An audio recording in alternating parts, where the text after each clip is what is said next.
ವಸ್ತುನಿಷ್ಠತೆ, ವಿಶ್ವಾಸಾರ್ಹತೆ, ನಿಖರತೆಗಾಗಿ ನೋಡ್ತಾ ಇರಿ ನ್ಯೂಸ್ ಪುತ್ತೂರು, ಜನಮನದ ಪ್ರತಿಧ್ವನಿ. ಶುಭ ಮುಂಜಾನೆ. ನಾನು ಶ್ರೀಮಾ. ಇಂದಿನ ಮುಖ್ಯಾಂಶಗಳು: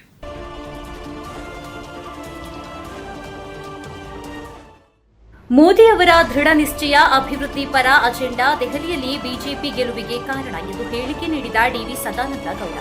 ದೆಹಲಿಯಲ್ಲಿ ಭಾರತೀಯ ಜನತಾ ಪಾರ್ಟಿ ಭರ್ಜರಿ ಗೆಲುವು ಸಾಧಿಸಿರುವುದು ಪಕ್ಷದ ಸಕಲ ಮಟ್ಟದ ಶ್ರಮ, ಸಂಘಟನೆ ಮತ್ತು ಜನಪರ ರಾಜಕೀಯದ ಫಲವಾಗಿದೆ.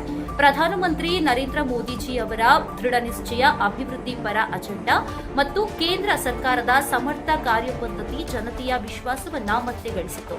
ಪಕ್ಷದ ಬೂತ್ ಮಟ್ಟದ ಬಲವಾದ ತಂತ್ರ, ಸುಸಂಘಟಿತ ಪ್ರಚಾರ ಯಂತ್ರ ಮತ್ತು ಜನಸಾಮಾನ್ಯರ ಸಮಸ್ಯೆಗಳನ್ನು ನಿರ್ಧಾರಾತ್ಮಕವಾಗಿ ಪರಿಹರಿಸುವ ನೇತೃತ್ವದ ಫಲವಾಗಿ ದೆಹಲಿಯಲ್ಲಿ ಈ ಜಯ ಸಾಧ್ಯವಾಯಿತು ಎಂದು ಮಾಜಿ ಕೇಂದ್ರ ಸಚಿವ, ಮಾಜಿ ಸಿಎಂ ಡಿವಿ ಸದಾನಂದ ಗೌಡ ಹೇಳಿದ್ದಾರೆ.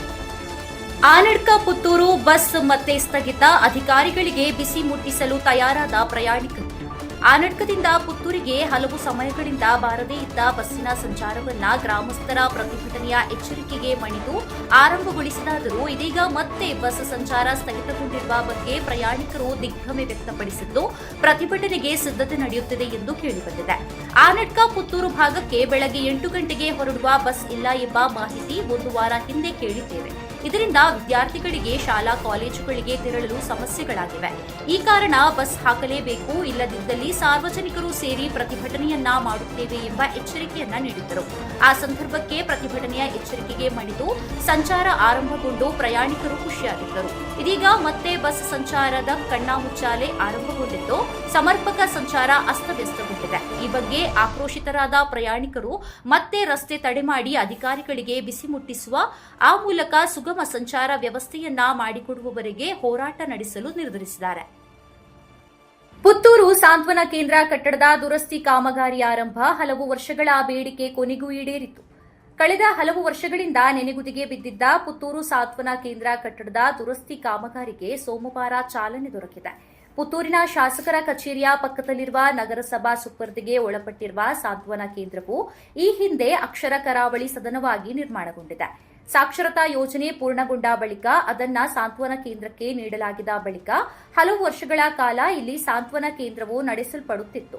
ಬಳಿಕ ಹಂಚಿನ ಈ ಕಟ್ಟಡವು ನಾದುರಸ್ತಿಗೊಂಡ ಹಿನ್ನೆಲೆಯಲ್ಲಿ ಸಾಂತ್ವನ ಕೇಂದ್ರವನ್ನ ಸಮೀಪದ ತಾಲೂಕು ಪಂಚಾಯತ್ ಕಚೇರಿಯ ಕಟ್ಟಡಕ್ಕೆ ವರ್ಗಾಯಿಸಲಾಗಿದೆ. ಕಟ್ಟಡವನ್ನ ದುರಸ್ತಿ ಮಾಡುವಂತೆ ಹಲವು ವರ್ಷಗಳಿಂದ ಬೇಡಿಕೆ ಇರಿಸಲಾಗಿತ್ತು.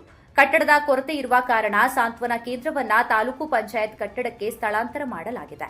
ಪಂಚಾಯತ್ನಲ್ಲಿ ವಿಶ್ವ ಸುರಕ್ಷತಾ ಅಂತರ್ಜಾಲ ದಿನ, ಇಂಟರ್ನೆಟ್ ಬಳಕೆದಾರರು ಎಚ್ಚರದಿಂದಿರಿ ಎಂದು ಹೇಳಿಕೆ ನೀಡಿದ ನವೀನ್ ಕುಮಾರ್ ಭಂಡಾರಿ.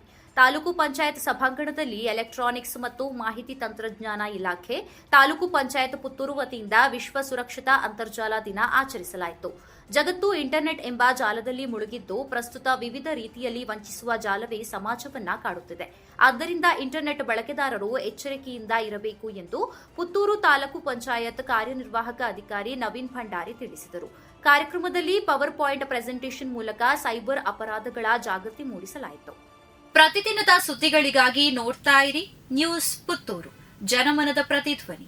ಧನ್ಯವಾದಗಳು. ವಸ್ತುನಿಷ್ಠತೆ, ವಿಶ್ವಾಸಾರ್ಹತೆ, ನಿಖರತೆಗಾಗಿ ನೋಡ್ತಾ ಇರಿ ನ್ಯೂಸ್ ಪುತ್ತೂರು, ಜನಮನದ ಪ್ರತಿಧ್ವನಿ.